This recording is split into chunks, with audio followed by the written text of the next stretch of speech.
કે આપને તમામ મીડિયાના મિત્રોને પણ ખબર છે, રાજકોટની જનતાને પણ ખબર છે કે જ્યારે ઓવરબ્રિજ બન્યો ત્યારે પણ એનો પ્લાન છે એ 150 ફૂટ રિંગ રોડથી લઈ અને મોરબી રોડ તરફ જવાના માટે કરવાનો હતો, પણ બિલ્ડરોને ખટાવવા માટે ત્યારે રાજકોટના અને ગુજરાતના એક મુખ્ય બિલ્ડર નું બિલ્ડિંગ લેફ્ટ સાઈડમાં બનતું હતું એટલે એને ધ્યાનમાં રાખીને આખો પ્લાન ફેરવી નાખવામાં આવ્યો ત્યારે, અને હવે અંડરબ્રિજને ફેરવવામાં આવ્યો છે. શા માટે?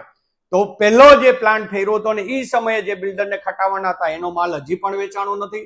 બીજા બિલ્ડરનો પ્રોજેક્ટ તૈયાર થઈ રહ્યો છે અને ઓવરબ્રિજથી પેલી બાજુ મોરબી રોડ સાઈડ જાય તો લેફ્ટ સાઈડમાં ભાજપના અધિકારીનો અને પદાધિકારીઓની સાથે મિલી ભગત હોય એવું ચિત્ર એક ઉપસી આવ્યું છે કે એની અંદર ભાજપના પદાધિકારી ભાગીદાર છે, એટલા માટે આ પણ એને ચેન્જ કરવામાં આવે છે. ત્યારે હું એમ કહું છું કે ભાજપ હોય, કોંગ્રેસ હોય, કોઈ પણ વ્યક્તિ હોય, કોઈ પણ નેતા હોય, જ્યારે રાજકોટની સમસ્યા હોય, લોકોની સમસ્યા હલ કરવાની વાત હોય ત્યારે લોકોના પ્રશ્નને પહેલા હલ કરવો જોઈએ, નહીં કે ભાજપ કોંગ્રેસના નેતાઓનો કરવો જોઈએ કે ના કોઈ બિલ્ડરનો કરવો જોઈએ.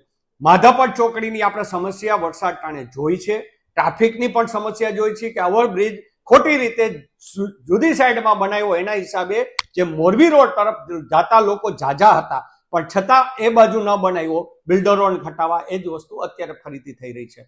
ત્યારે રાજકોટના તમામ નેતાઓને, ભાજપના હોય કે કોંગ્રેસના હોય, રાજકોટના હિત માટે કામ કરો અને રાજકોટના સાંસદ સભ્ય શ્રી પરસોત્તમભાઈ અને રામભાઈ મોખડિયા, રામભાઈએ તો પત્ર લખ્યા છે કે અહીંયા બ્રિજ ના બનાવો, અંડરબ્રિજ ના બનાવો. તો અંડરબ્રિજ શા માટે નહીં બનાવવાનું? માત્ર પાણીની સમસ્યા?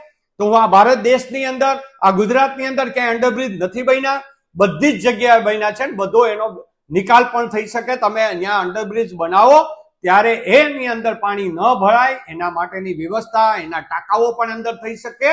અને ભારત દેશમાં અંડરબ્રિજ ને ઓવરબ્રિજ દુનિયાના બન્યા છે. પછી બોમ્બે હોય, બેંગ્લોર હોય, રાજકોટ હોય, સુરત હોય, અમદાવાદ હોય, બરોડા હોય, બધે બન્યા છે. ક્યાંય આ વસ્તુને કે પ્રશ્ન નથી એવો કે અહીંયા પાણી ભરાશે એટલે પ્રોજેક્ટ. એટલે ક્યાંક ને ક્યાંક આ મિલીભગતથી થઈ રહ્યું છે.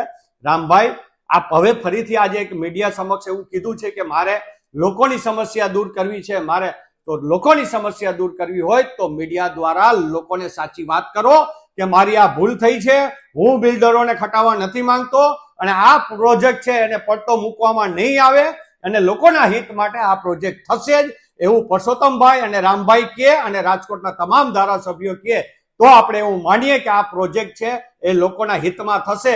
બાકી લોકોના હિતને નુકસાન કરવા માટે આ પ્રોજેક્ટને કેન્સલ કરવામાં આવી રહ્યો છે, એવું બહુ સ્પષ્ટ હું માનું છું.